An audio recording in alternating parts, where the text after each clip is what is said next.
Spent 2 hours chasing whatever that hot chicken beast is. By the way, Sounds games are more expensive than Atlanta Braves. We can talk about it because that's good content. All right, here we we lost Chuck. No. Lost Chuck.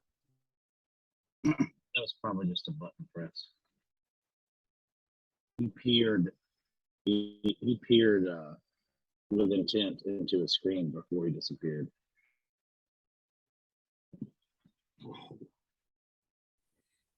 Sorry, I hit leave. Yeah, you did. All right, here we go.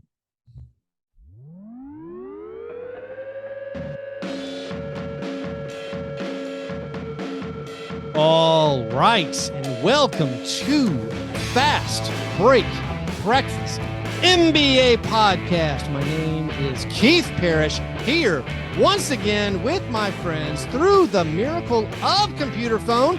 Here with Chuck Anderson. Hey now. Oh, it's very lovely.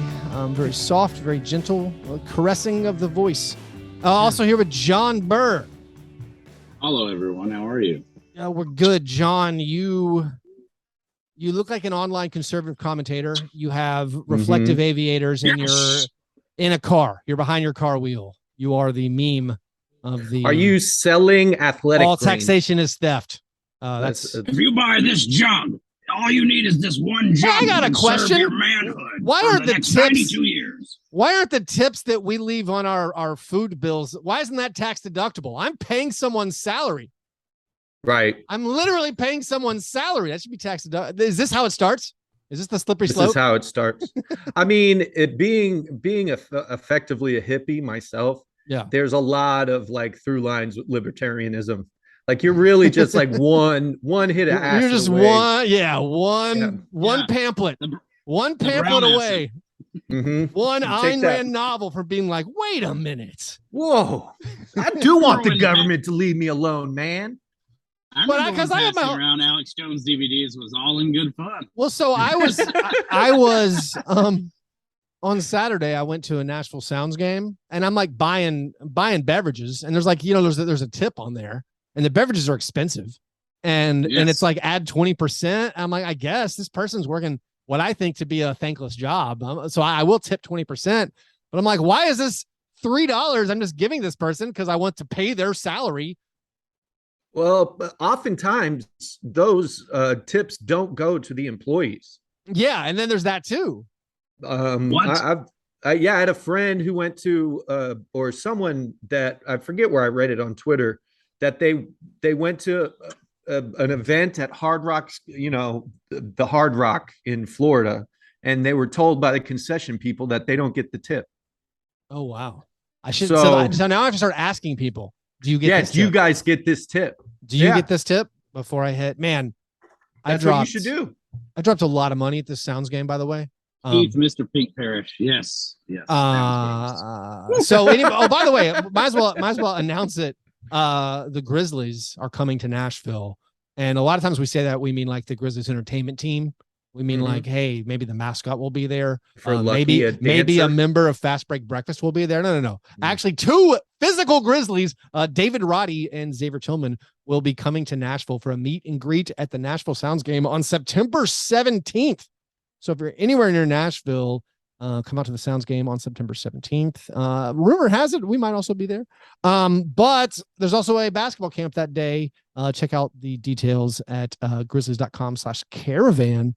And find out about the Grizzlies regional caravan coming to town. But Sounds games can set you back a little bit. By the way, I did a Tennessee sporting weekend.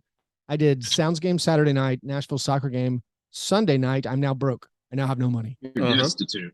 Yeah. Listen, you can go to the Sounds game and you can get in for $10. And if you call them, you don't have to pay Ticketmaster fees. So getting in the gate, cheap. Trying to live like a rock star or trying to live the luxuries of just buying things while at sporting events. How much was a ranch water, Keith? I'm now destitute. I mean, it's like, I didn't want to add it up. That's how much it was, John. Yeah. The last time I went to a Sounds game, I bought like an ice cream for the kid, a couple drinks for the old lady. Yeah. 2 hats. Yeah. Cleared $200 somehow. Yeah, so that was similar. Like Yeah. Dippin' Dots here, adult milkshake there. Bang. By the way, Boom. the adult milkshake. I made a mistake. I ordered they have like these boozy ices. And listen, I'm in. I'm a simple man. I'm in usually. I'm getting like the Coke flavored one, but they have a dreamsicle. And I don't know what I expected it to taste like, but it was horrifying. It was not. If I spend that much money, and we didn't even get into parking, I need to see the best athletes in the world. I can't see. I parked for free, baby. I parked for free. How about what is Nashville Soccer Club prices like? Because that's like the 14th best league in the world. Nashville Soccer. You're the expert, Chuck. The get in the door price surprisingly high. That's how I feel. Yeah, and I'm paying for season tickets it's 3 digits a month for 2 seats. Yeah. So, but you get a fair amount of games. They did just start allowing you to bring in your own water bottle. But it has to be empty, but you could fill it.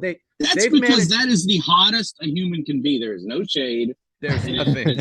I think it would be illegal to not let you bring in. So they do have like public consumption fountains, which I can't believe they like decided on during COVID. But like, you don't have to go to a worker to get a drink. You could just go up and refill it like you would at like McDonald's. Yeah. But like we used to buy a $10 drink to just drink water the whole game because you have to or you'll die. Well, one thing they do have is that free refill.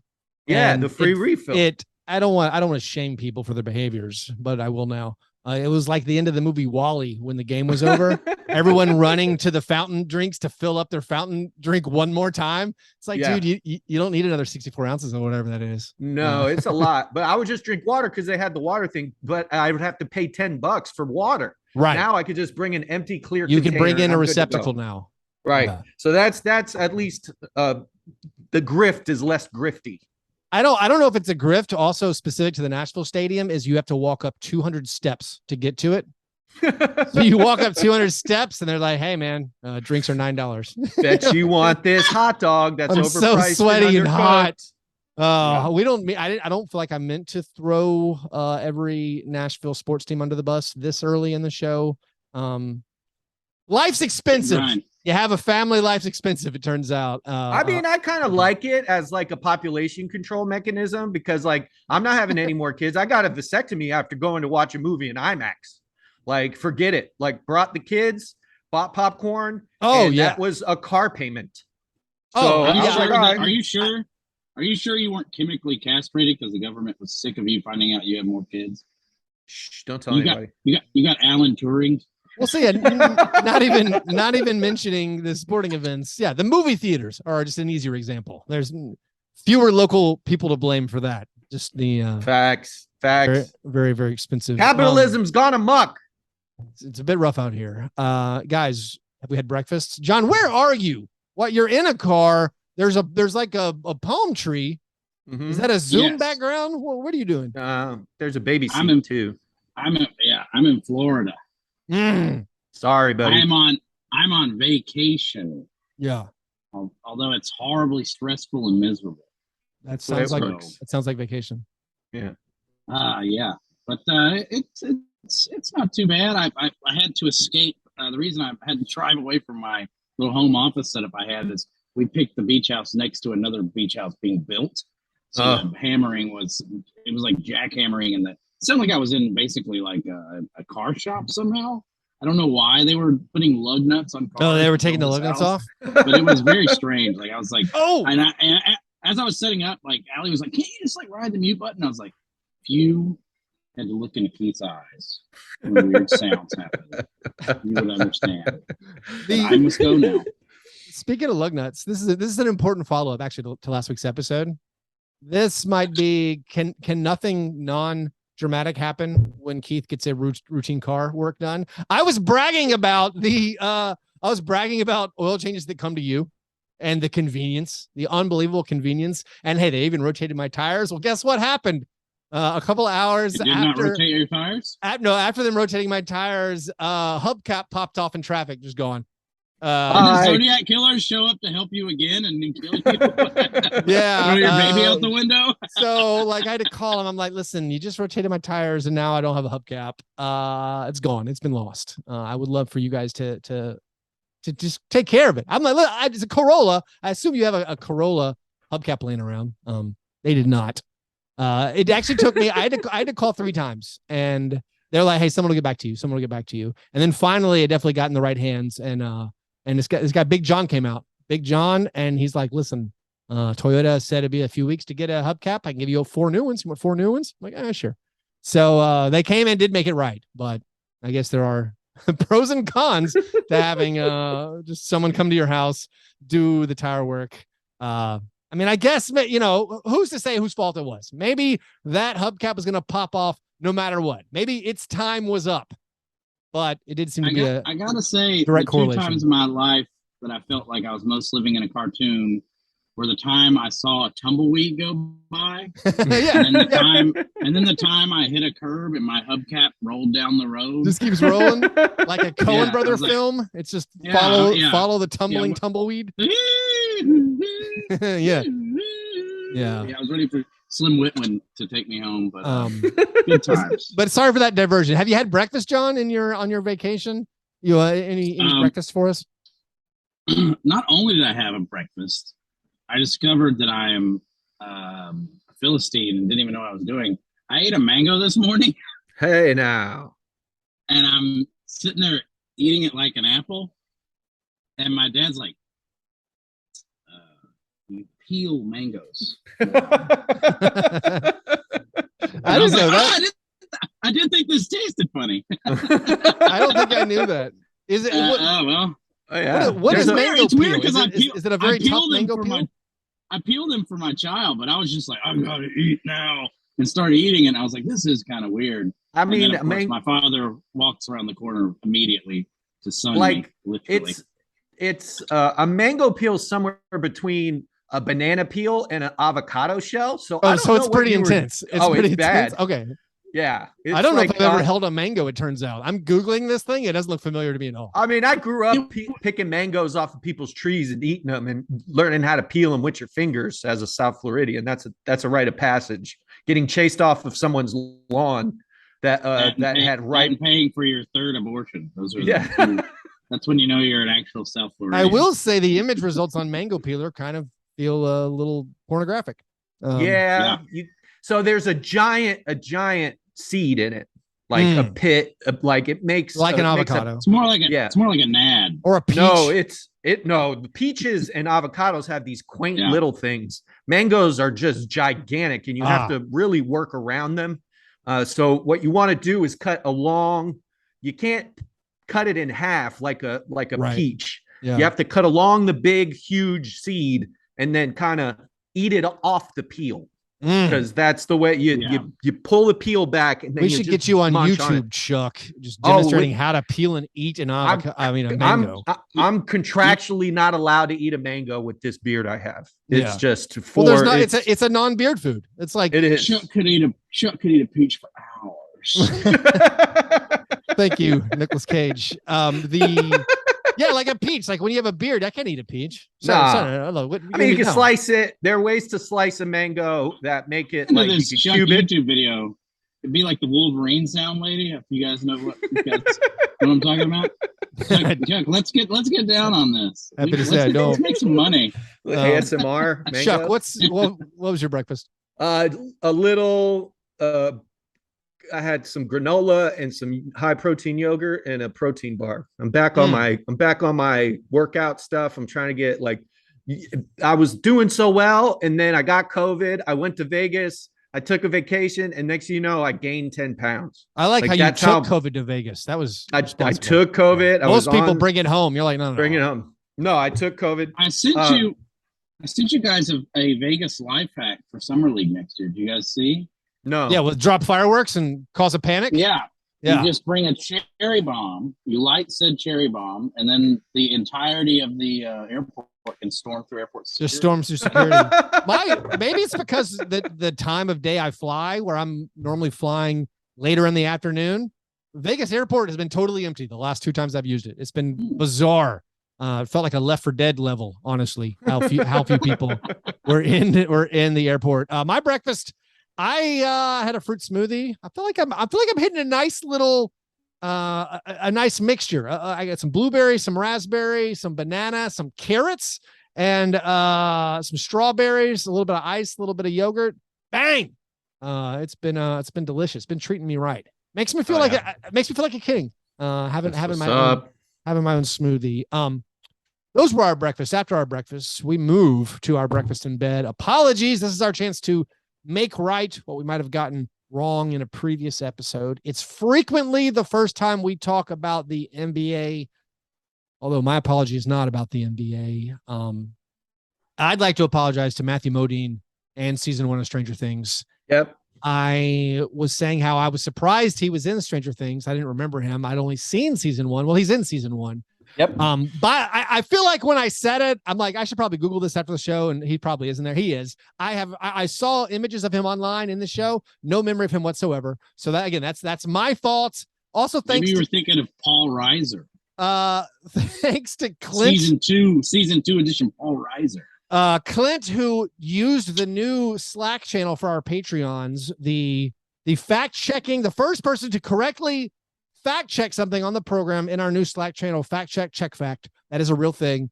Thank you, Clint, for helping out there. I'm sorry for forgetting that Matthew Modine was in season 1 of Stranger Things, and I'm sorry that I implied that he was not. Do you guys have anything that you guys need to apologize for? Last week I mispronounced a name. It's not Simi Shitu. It's Simi Shit You.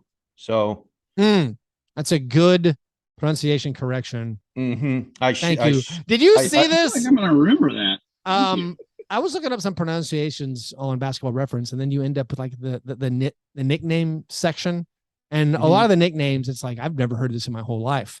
There was one for Mikal Bridges, because you can like sponsor it. Can't you like? Well, you used to be able to sponsor pages, which unfortunately went away before we had the podcast and Anthony Melton became an NBA player, which is very sad. Like Mikal Bridges, apparently he has the nickname Noodles and also the Warden. Never heard this. Noodles. I understand the Warden. It's like a defensive type. You locking thing. Somebody up? I got it. Noodles, is that a Once Upon a Time in America reference? Like what's going on? I don't know. He was in the scene in Goodfellas in the Copa. And then scene. I saw on social media a post about Jamal Tinsley, and it was like Jamal Tinsley, aka the Abuser. Whoa! Like I don't remember anyone being known as the Abuser. That's Jamal Tinsley is the dustbin. Yeah, the dustbin. Yes, forever. But honestly, Basketball Reference lists Jamal Tinsley as not just the Abuser, full nickname Mel the Abuser, which sounds like a Ghostbusters. That has to be name. rapping stuff. I mean, maybe it is. It's just some reference we don't know. So was that Rick Moranis' character in Ghostbusters? What is that? The gatekeeper. So maybe that was his street ball nickname, according to Wikipedia, was Mel the Abuser. Or I'm also seeing some references to his alter ego, Mel the Abuser. I'm now going to bookmark all these for later. John, is there anything you need to apologize for? I put myself in a very low place personally. My distaste for Draymond Green led to me Wikipediaing his new wife. Why did I do that? Who does that? It made me remember there was a time I was like 24 and I was decided to like MySpace or Facebook stalk everyone I went to high school with to see if they were more or less successful than me. And I just found myself, luckily I just stopped myself, but I was typing into Google and Wikipedia, Draymond Green wife. I guess to ostensibly find some more ammo against Draymond Green. So it's weird. I just need to leave Draymond alone. Is that? Oh man! I assume that's the autofill on Google. Anytime you type in someone's name, the autofills are wife, net worth, is gay ? And like that's every autofill. And I'm with you, John, where I don't follow celebrity news that closely, and I don't even follow NBA off the court stuff that closely. Like I've just, for whatever reason, I've never been that interested in it, to the point where my wife was like, "Hey, did Draymond Green get married?" And I was like, "I have no idea." And she's like, "How could you have no idea? You podcast about the NBA basically every day of the week." I'm like, maybe it's on social media, I didn't see it. And then I looked into it, and it's like, yeah, literally every person is at Draymond Green's wedding. And also, she was like, "Who did he get married to?" I have no idea. She's showing me pictures of guys in tuxedos. She's like, "Who are these people?" I'm like, "Well, I fear LeBron. That's Jason Tatum." And then the third one, I'm like, "I don't know who that guy is. It's Kentavious Caldwell Pope. I just didn't recognize him in a tux." And I'm like, I'm really terrible at following these guys off the court. My favorite part. Keith's wife thinks he sucks at podcasting. Right, that's great. You're really trying to do this for a living. She can hear me podcast. She knows I'm terrible at it. My favorite part of the Draymond wedding was the, sometimes you have those chocolate water fountains. Yeah. Yes. He had a weed bar. Chocolate waterfall. Yeah. That was it. Water fountain. Yeah, like a fountain. But he had a weed bar. Like, which is a chocolate fountain. You can remove water from the, I'm sorry, go ahead. Okay, Keith. The whole point is, thank you for he had a weed fountain. He had a fountain. People were drinking weed all over Draymond's wedding, and that's the modern NBA. David Stern rolling in his grave right now. Yeah, well, I mean, Adam Silver's asleep at the wheel. Put the boot down. He's allowing a culture of nefarious activity. Adam Silver has bigger fish to fry. He has players refusing to play basketball with 4-year contracts. I mean, good for Ben Simmons getting some more money out of the Sixers ownership, but Ben Simmons and the Sixers settled with their salary grievance for Ben Simmons not being able to play basketball for whatever reasons last year. And now, Durant, who him sitting out cost all of us. I think Patrick pointed it out in our Slack that it cost all of us Ben Simmons playing in Philadelphia on Christmas Day. Like Kevin Durant stole that from us. Oh, we would have had a new, the Eagles fans back in the day threw snowballs and batteries at Santa Claus. Yeah. I mean, who knows what they would have done? They would have had to hire battery sniffing dogs. I mean, it would have been a mess. Yeah. By the way, if you would have gone to Draymond's wedding, what would have been do you think you would have been starstruck? Would you gone up? What would have been your strategy as far as interacting to just act like you belong? Would it like you wouldn't be putting too many of the free laced cigars in your pouch? So no, my game would just be like, I would pick the superstar who felt the most insecure there. Okay. Right. Like, because Jason Tatum, LeBron, Steph, like these guys, untouchable. What you want to do, like one of my when I was a singleman,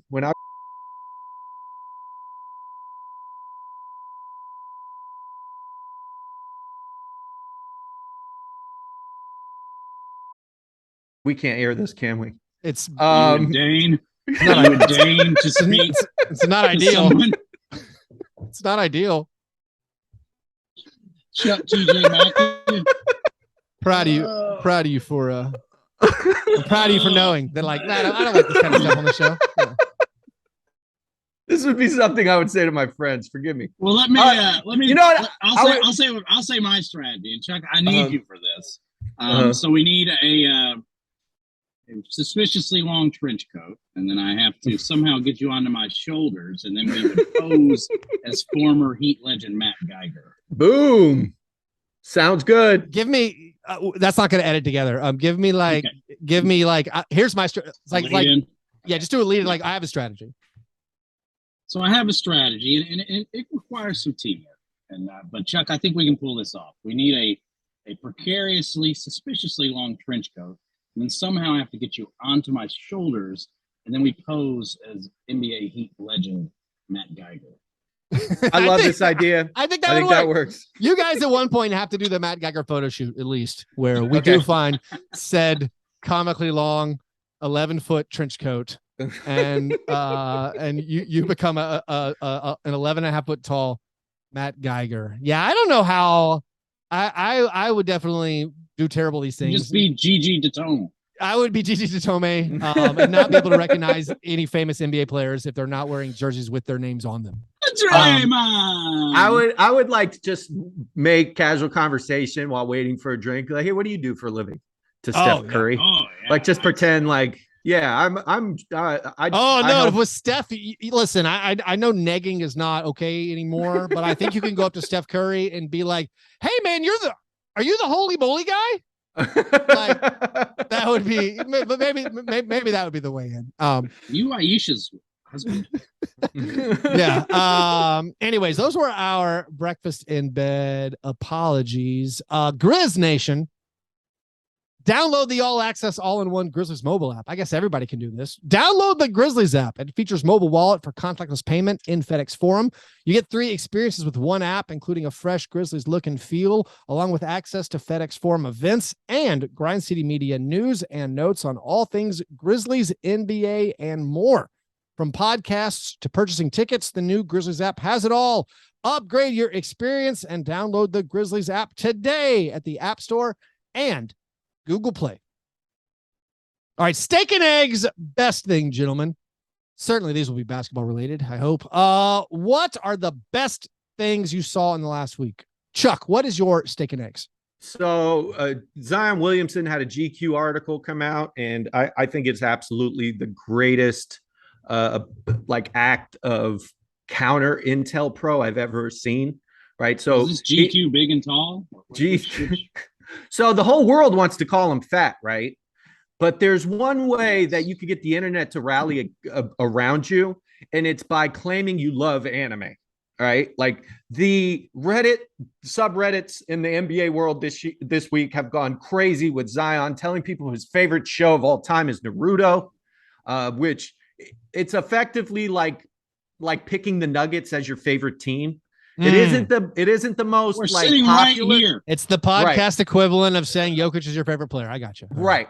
So he effectively gained this sort of like unshakable fan base that will ride for him on the internet in perpetuity. I think it's the most brilliant piece of PR that I've ever seen. I'm never calling him fat again because I'm not willing to get attacked by dudes who carry swords at the mall. Wake me when he starts doing the Naruto run. Yes. I don't know if you guys are familiar with. That's the only thing I know about it is those guys stormed Area 51 that one time. Right. They were like, hey, we're going to Naruto run Area 51. So if he does that one time, he will break the internet. Like break it forever. So and then like a chase down block, it would just after a dunk. Oh yeah. Oh, just like celebration.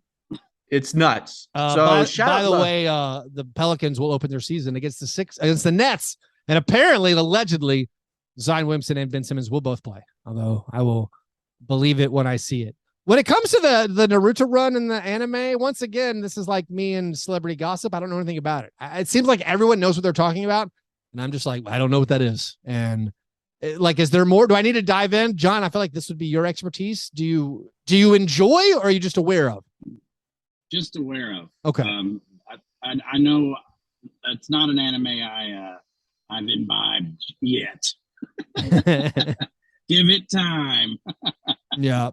John, what's apparently a good way to introduce my child to violence, and I'm very interested in such. John, what's your best thing? Well, I hate to tread on your soil, Keith, but the Grizzlies have a very special game coming up on December 25th, as it were, for the first time that I can remember ever. Probably first time. We got an Xmas Day game. Yeah, big for you. I can't believe it. Can't believe it. It feels like we've arrived. I know that John's like the. I know he's the most searched athlete. Blah blah blah blah. But Christmas Day game, that's like a new tier. We've crossed a threshold. Was Ja Morant at Draymond Green's wedding? I mean, feels like a snub. So. That's good. They're still stoking the fires of the rivalry. It's even turned. They're building it up. Thompson, like noted like pacifist permanently stoned permafrost Clay Thompson into like a very petty, like Karen. Like, I mean, it's a rivalry that has elicited a lot of hatred. My like 71-year-old dad is like, the Grizzlies are too online. I'm like, you don't know what that means. So the Christmas Day games are out. Obviously, we're excited for the Grizzlies to be included. Trae Young was upset that the Hawks got snubbed. I mean, I think snub is a bit strong. Not for them. They got waxed last year. That's what happens when you coast through a regular season. I am pissed that the Eastern Conference champions from last year, the team that was one shot away from making the finals, the Knicks are on there. Are you out of your mind? Take less charges, throw more lobs, Chuck. The Knicks are some of the worst basketball product in the country. It's a big city, and you're going to have them. I guess they just want to watch. I know it's a market, but whatever. Like, it was so angering. Like, let's be real. The Grizz are probably never going to get this again once they see the numbers that we pull.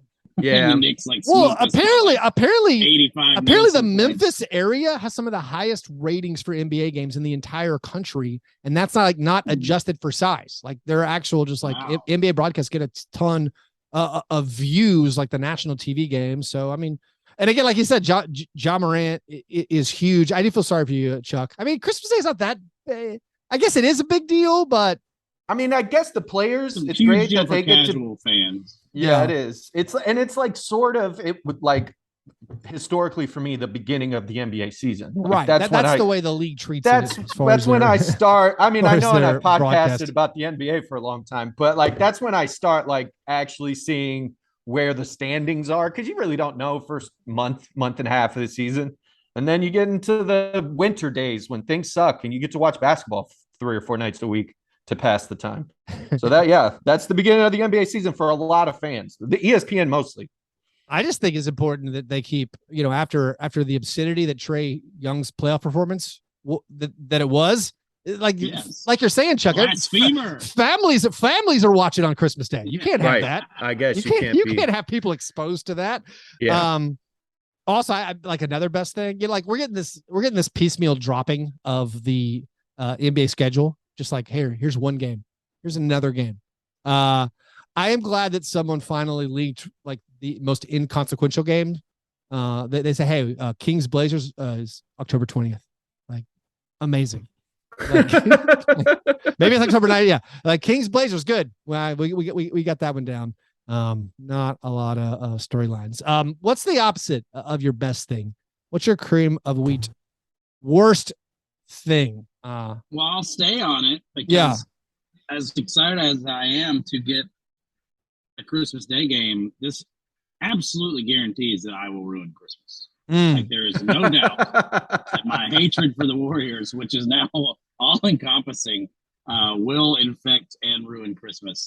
I don't know if the world is ready for a fat man with no beard wearing a Santa outfit and a like Zach Randolph jersey pulled over it to be spilling virgin eggnog all over the couch as I scream about Wikipedia and Draymond Green's wife. So this could be trouble in the Burr household. So we actually have a listener submit a question, and one of our croissant questions from Caleb, who wants to know, will a Grizzlies Christmas Day game be the end of John's relationship or Keith's marriage, or will they be saved by it being perhaps a late game?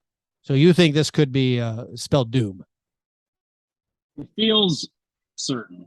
Okay. I have to watch it. It doesn't matter when or where. It just has to be consumed with anger and viciousness. That's the only way to watch a Warriors game at this point. I can't even imagine the level of trash talk leading up to it. And Draymond's going to be mic'd up during it. It's going to be hellacious. It's not going to be enjoyable. It's nationally televised, so I feel like we'll get bad jaw again. I'm horrified. I'm less worried, although my wife, who's like famously easygoing, I was like, hey, did you see the news about the Grizzlies? And she's like, what news? I was like, well, they got a Christmas Day game. And she's like, backhanded you. No, she Michelle branched me, and which, by the way, is like a pop culture story. I had no idea what it was talking about until like had to Google it yesterday because it came up in conversation. Like, what are we talking about? Anyways, she's like, oh, that's fine. They play like 100 games. You can miss one. And I was like, oh, ha. And I was like, oh, I can't tell if she's joking. She's a really good poker face. I'm assuming she's joking. I think it'll be fine. Chuck, what's your worst thing? So last week I made a joke about Kevin Durant, and if you really actually wanted to leave the Nets, you would start tweeting about China.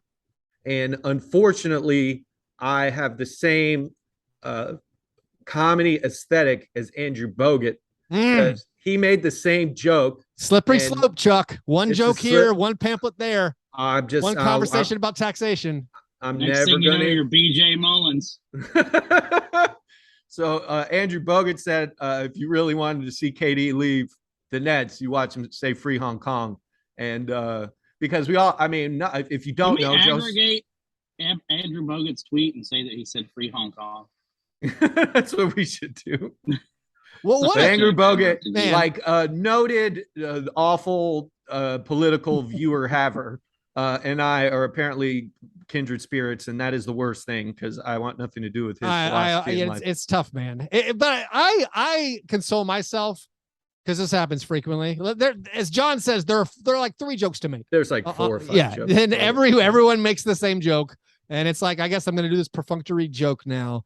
The only way to win is to not play. Yeah. I did see this about Kevin Durant's continuing saga with the Brooklyn Nets.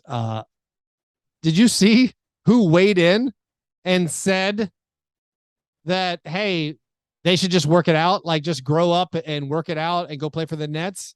Henry Kissinger. Andre Iguodala. Your boy. Heat legend. Andre Iguodala says, figure it out, make it work. Everybody grow up and make it work.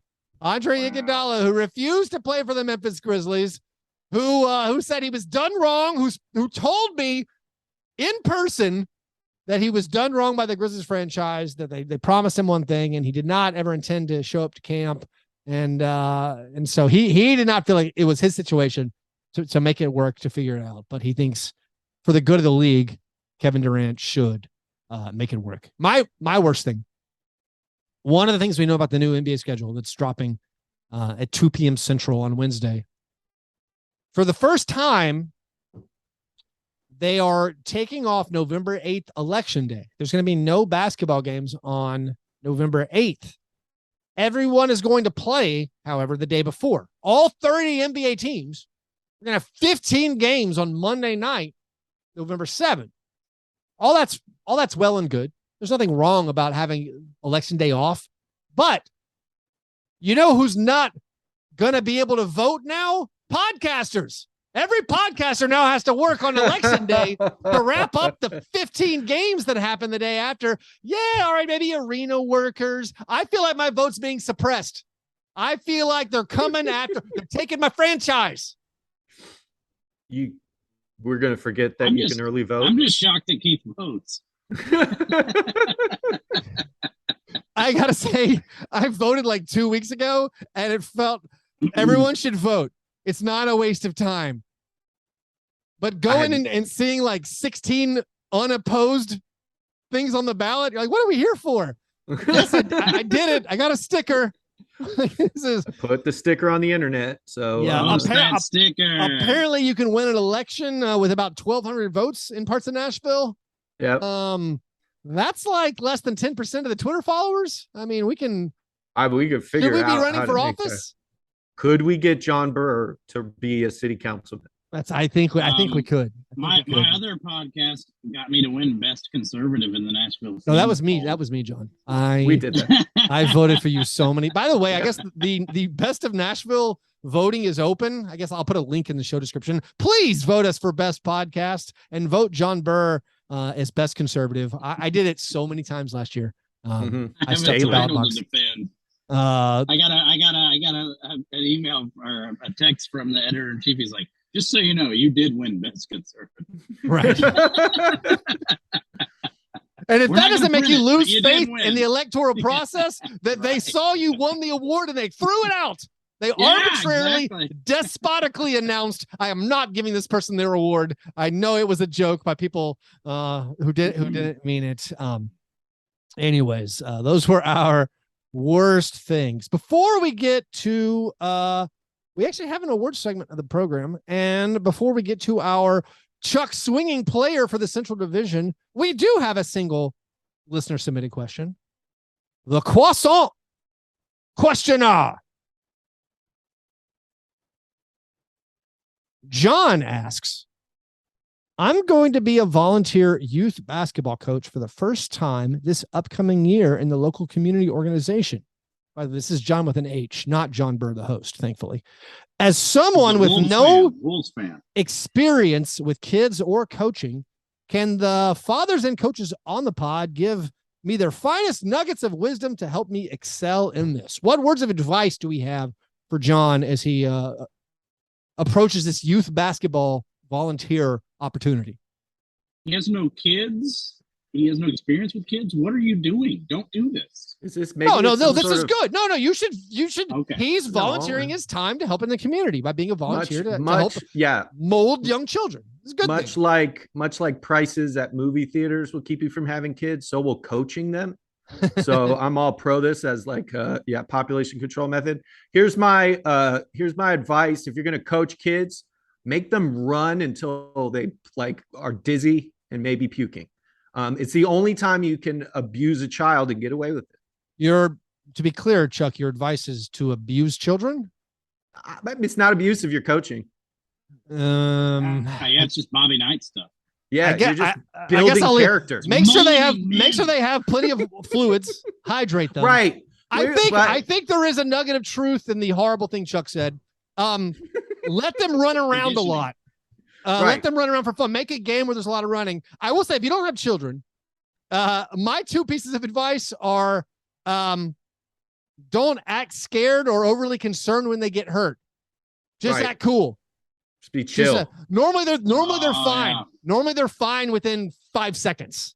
But also if they actually are cut, again, don't freak out. Be like, oh yeah, we got you, buddy. Always be chill. And then you got to go to humor a lot. Try to diffuse. You don't escalate with voice, with yelling, you always try to break it with humor.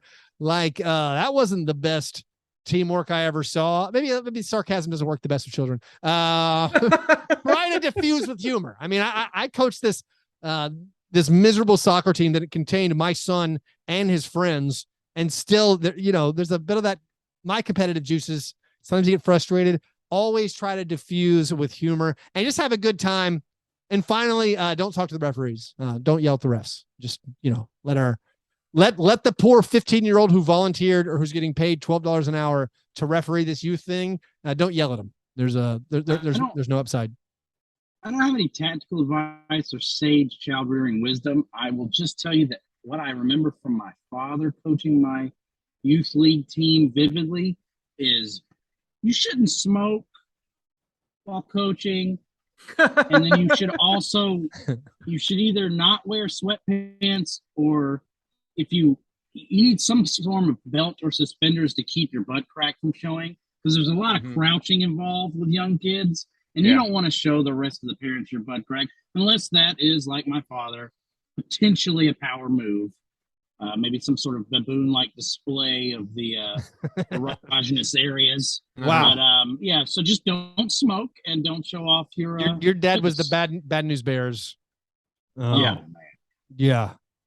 That also goes Billy Bob Thornton edition. I think we've told some of the stories before about things my church league basketball coach said that were eye-opening. Don't do any of that. Sweep the leg, Keith. Just have a good attitude and make it fun. Try to use humor and just support. Be supportive and loving to all the kids, and also don't touch them. Yeah, the biggest part. Fist bumps. Fist bumps are cool. Fist bumps are cool. Yeah. Maybe a high five. Verbal affirmations. 14-second hugs. No. And if you want to get into child psychology, like when a child does poorly or doesn't excel, like punishing them with laps, like a missed free throw shouldn't involve running laps, right? Oh, nothing. Yeah, nothing. Now that we're getting like real serious. Yeah, nothing. Now we're getting into it. Yeah. No, right. We shouldn't be punishing these kids for being kids, and we shouldn't hold perfection to as be someone a volunteering thing. in a community center. Just support. Just support and be a friendly face. All you got to do, and that also win at all costs. That also works for parenting. And if you come up with trick plays in soccer, please DM them to me. My son's team is so terrible.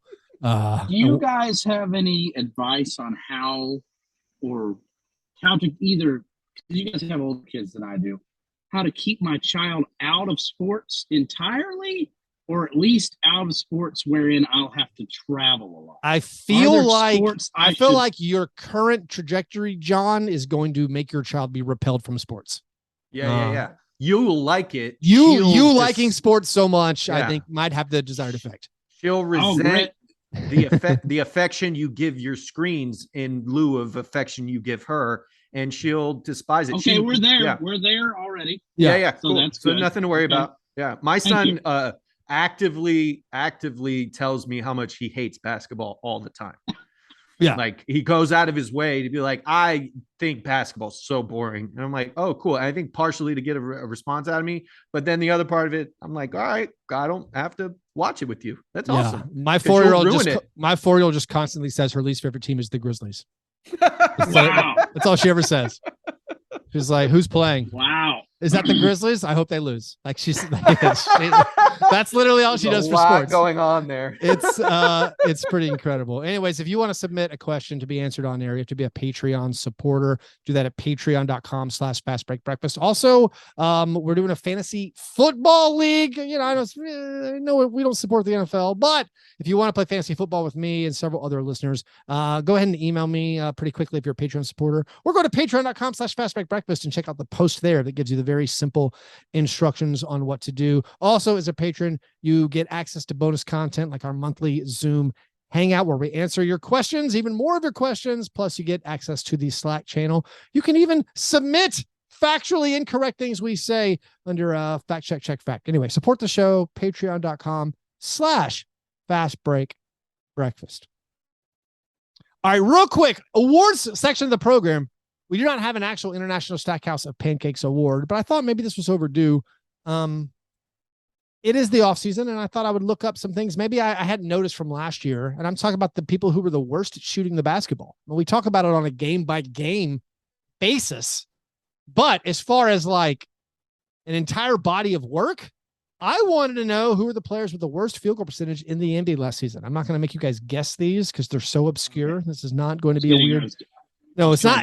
It's not going to be a weird game of scones. Here are the 10 worst field goal percentages in the NBA with at least 100 field goal attempts. It's a very small sample size, but I thought nice round number. We'll do 100 field goal attempts. From 10 to 1, Keon Johnson, who had a good summer league, but last year he was 35.3% from the field. Dante DiVincenzo, who we play for, Chuck? The Kings?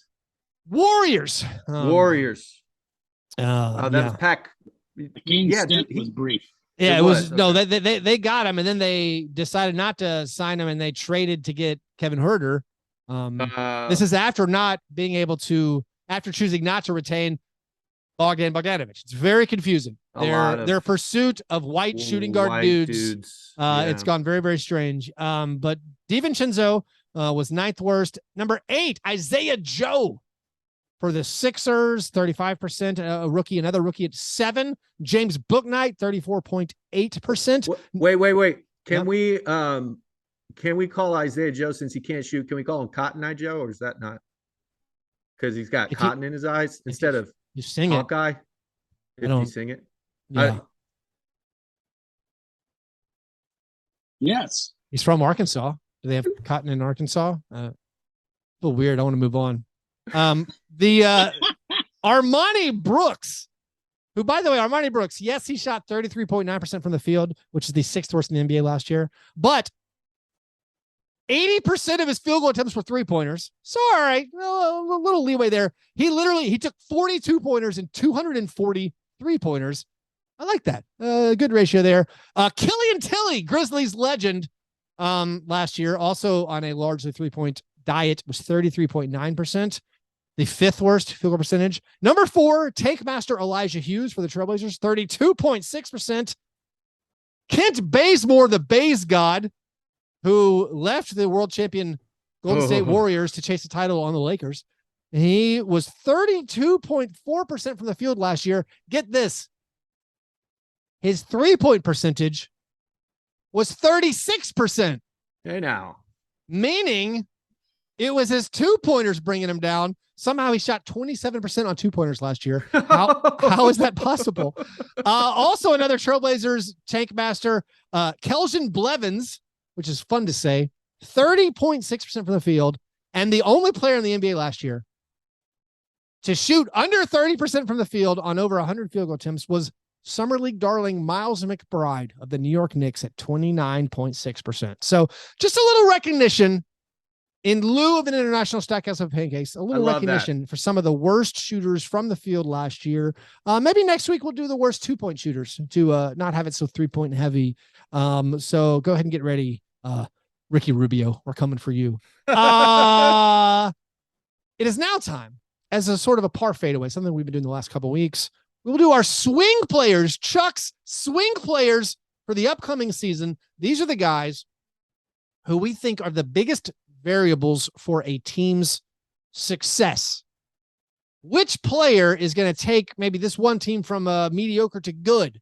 Like, who's the Hawks player who's going to take him from, for the Hawks, we had various ideas. Nick Nkongwu was one. DeAndre Hunter was one. Like, we know what we're getting from Trae Young, we think. We know what we're getting from Capella or DeJounte Murray. Who's the swing player that's going to take them from, a bad outcome or like a worst case scenario to a best case scenario? And this week, we're doing the Central Division, which will be the Bucks, the Bulls, the Cavaliers, the Pacers, and the Pistons. We will start with the team that won the division last year, the Milwaukee Bucks. We know Giannis Antetokounmpo is going to be probably the best player in the NBA once again. Who are the swing players? They're going to take the Bucks from, an okay season, second round of the playoffs, to maybe winning a title or being the number 1 seed in the East over Chuck's Miami Heat this year. Who do you guys have as your swing player for the Milwaukee Bucks? Well, this is probably the most dull team in the Central Division to do this for, but since continuity is kind of king in the NBA, it's probably a good thing for the Bucks. But I guess I'll see if Jordan Nwora can become like more of a cog. Wow. Okay.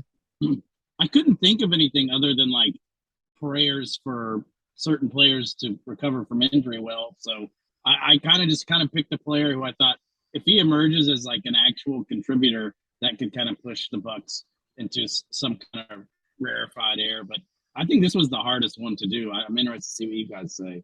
So I went way deeper cut than I would have ever dreamed.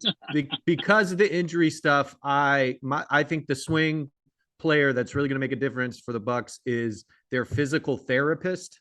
Whoever, yes, if they could get Joe Ingles and Chris Middleton back, in good shape, and they don't lose any time or get any other injuries compensating for the injuries they have, then we could have a team that I think has like the best 3 players in the league. Like, their big 3 is the best big 3 in the league, period. They won a championship when those 3 players were healthy. So I would have picked, if Middleton was healthy last year, I would have picked the Bucks to go all the way and beat the Warriors in the finals. So I think it's the training staff. Let's hope that they excel this year. That's a good one, Chuck. I was leaning Middleton, even though he is more of a known commodity. Maybe doesn't count, but him, maybe, being a year older, coming off injury, like if Middleton gives you the same level of performance we've seen, they're going to be right back there, maybe a title favorite. I guess the other one is also, it's just Joe Ingles. It's like their one offseason acquisition. If he can return, the worries are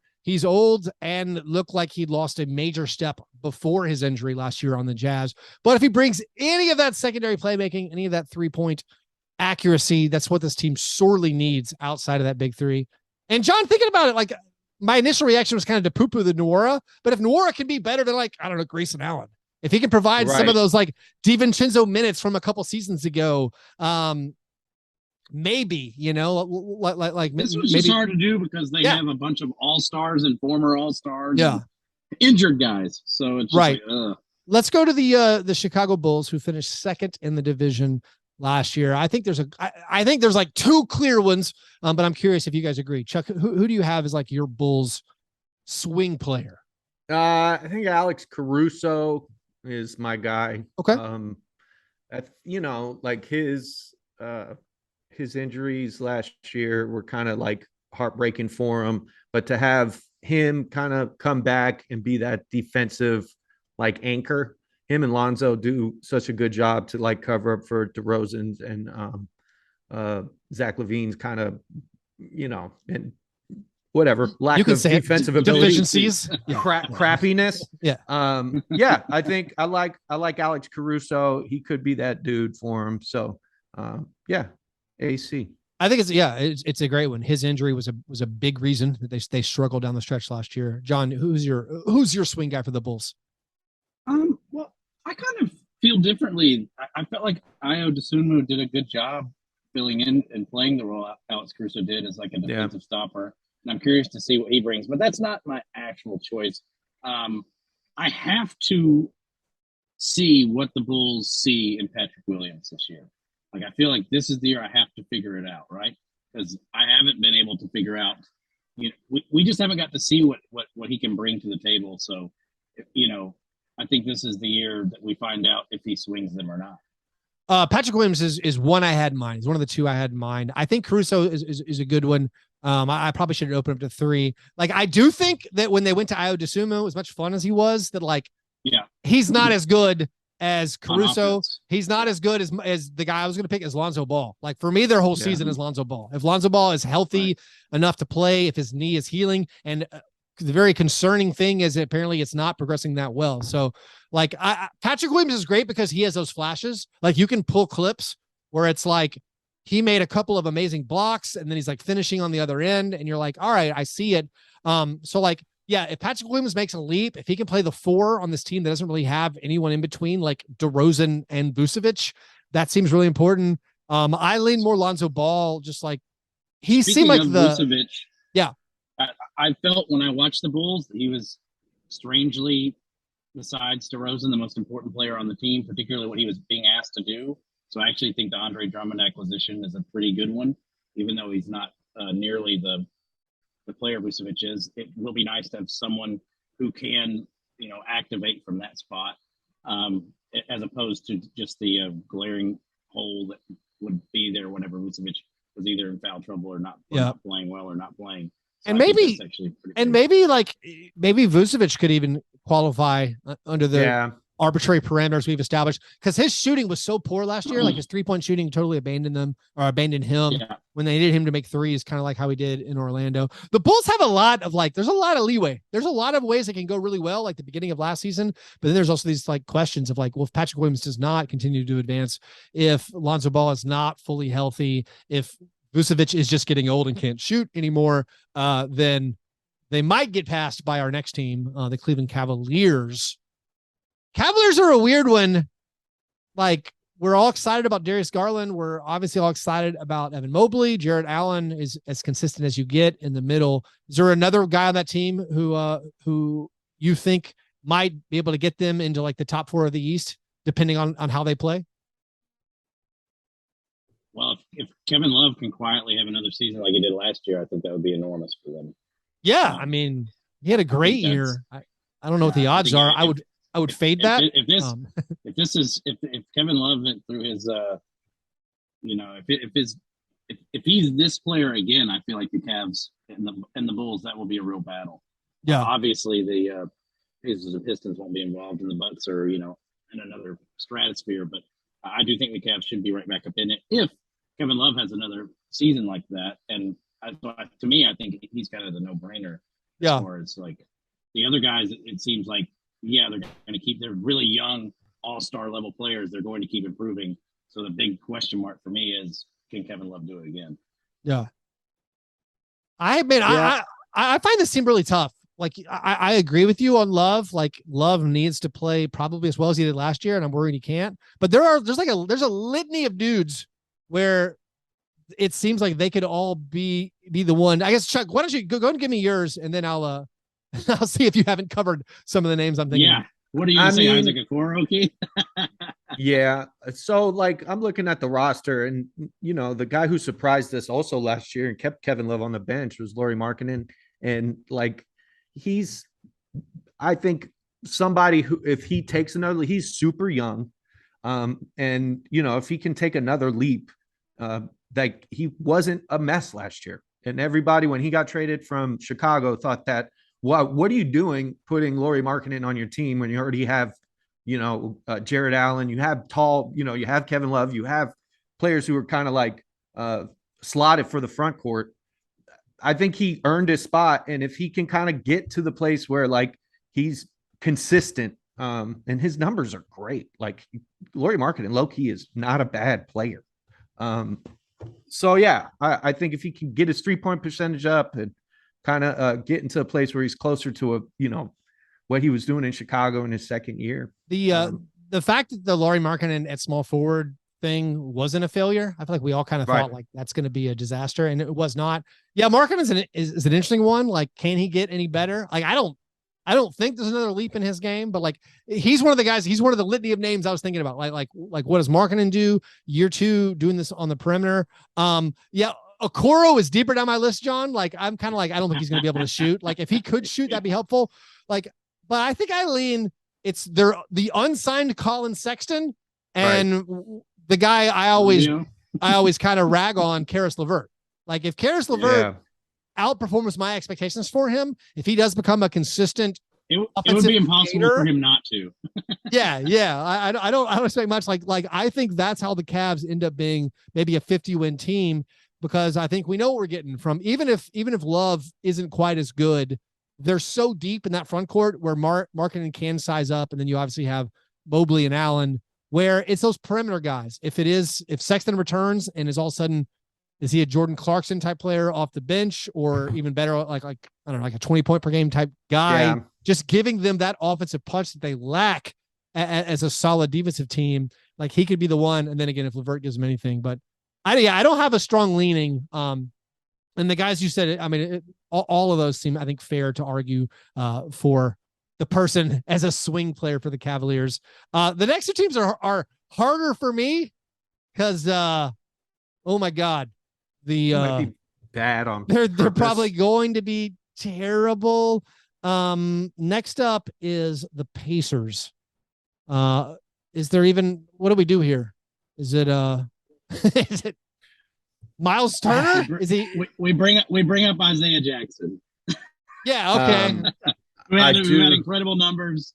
I know he's listed as a 4, but every time I saw the Pacers, he was playing center, and he had just insane per 36 numbers and seemed everywhere at all times. So I'm just gonna say, can Isaiah Jackson bring enough energy to the table to drag this team to more wins than expected?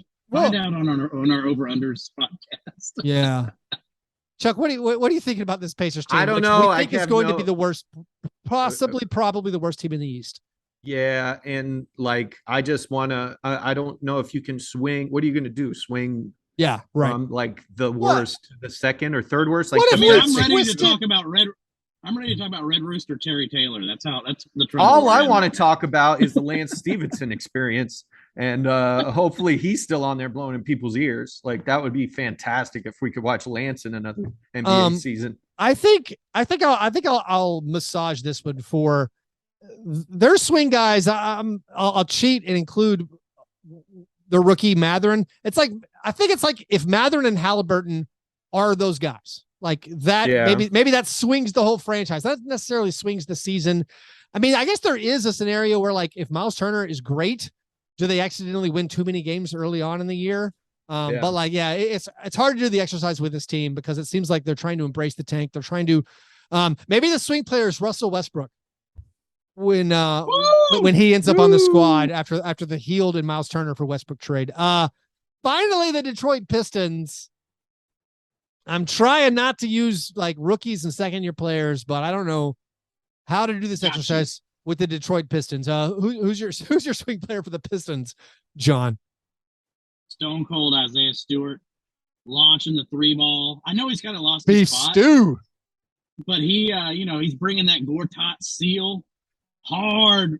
Doing things beside that don't show up on the box score to kind of open up that offense for Cade Cunningham. You're gonna have Jalen Duren and Marvin Bagley running the rim now. You're just gonna have Beef Stew just body checking people and heaving threes, and I'm here for it. I'm trying to envision if there's any way this all right, doing the exercise. If there's any way that this team makes it into the play-in, what's that storyline? And this is where I fall back to. It has to be. It's either Cade or it's Jaden Ivey, or maybe it's Jalen Duren. Like if a rookie pops and all of a sudden you're like, hey, you're a top 80 player in the NBA on day one or something, or top maybe 100 player in the NBA. Otherwise, it's so hard to envision one of these guys. I mean, Isaiah Stewart, yeah, if you can add a little Mehmet Okur to his game, get that Detroit 3-ball dropping. But yeah, it's tough, man. I think the Pistons are gonna be very awful. I don't believe in the I'm not expecting a Sadiq Bey all-star run or anything. Chuck, can you player of the month? Can you invent player of the month? Let's not get carried away. He's player of the week. I'm gonna go with Kelly Olynyk just because a game. I think it's hilarious that Kelly Olynyk is playing with this team. Yeah, dude, when Kelly Olynyk played with them at the second half of the season, they were kind of good. So he was part of it. I mean, Corey Joseph a little bit too competent. Yeah. Yeah. Whatever. Does Jeremy Grant stay on this team? Years gone. Right. Get traded months ago. Okay. Did he? Yeah, he's on the Trailblazers. Sorry. All right, cut it. Christmas. Wait till Christmas. I'll have it all figured out. We'll check back in with you around Hanukkah. We figured it out. Chuck, I know Chuck's got the rosters in front of him too, and still roster Jeremy Grant Bomb. I do. I'm not sure what the edit on that one is. There isn't one. Did you? I know, but can you say something else? We'll do it live. Yeah, maybe John Bird's favorite player, Killian Hayes. Killian Hayes second draft sticking on the team. What if that Killian Hayes, Alec Burks, Nerlens Noel second unit is banging? Oh, right. Dang. What if Saban Lee comes out? That's Go three Doors. Vanderbilt players we mentioned in one episode. So shout out to the Doors. Man, anchor down. Seriously, Luke Cornett. Unicornette. Anyways, I had a Frank Cornett poster in my room growing up. Nashville Vanderbilt Commodore legend. Anyway, that's the Central Division. Kind of hard. This one feels set in stone. Like the Bucks are the best. There's a scenario where the Bulls are good, but I'm not expecting it. The Cavs, weird. Weird, and I fear the sophomore slump. Like they were a feel-good team last year, and then the wheels fell off. And then I hope they can regroup, but then it seems like the Pacers and Pistons are going to tank out. Anyways, that was in lieu of a par fadeaway. Although for real, we have actual par fadeaways. We have things to look forward to. The schedule dropping tomorrow on Wednesday will be a lot of fun. And then not too far away, guys. I don't know if you guys know this. The Eurobasket is coming at the start of September, and we got legit dudes. We got Luka playing. We got Jokic playing. It's going to be incredible. It's going to be the oasis in the desert, the summertime desert that we need. And so that will be greatly appreciated. Anyways, if you guys want to support this show, do that at patreon.com/fastbreak breakfast. If you're in the Memphis area, don't miss the Backstreet Boys. They're bringing the DNA World Tour to FedEx Forum on Friday, September 9th. Don't miss your chance to see one of the most famous boy bands of all time. Tickets are on sale at ticketmaster.com or at the FedEx Forum box office. If you want to see a few hilarious outtakes from this one, were left on the cutting room floor for the audio version. Go to YouTube for the behind the scenes video. Subscribe to our channel there. Anyway, you guys are the best. Thanks for listening. And remember, breakfast is the most important thing. I know Chuck is cashed out till Christmas, but he did see the Backstreet Boys earlier this year. Oh, You might want to wrong. Might want to let him do the next ad read. I saw. Was it in sync? I saw New Kids on the Block. Check I'm sorry. My bad. I caught COVID there, I believe. Your spirit brother, your spirit animal, Donnie Wahlberg. Mm-hmm. Me and Donnie. Hawks Magic just dropped October 21st. Yeah.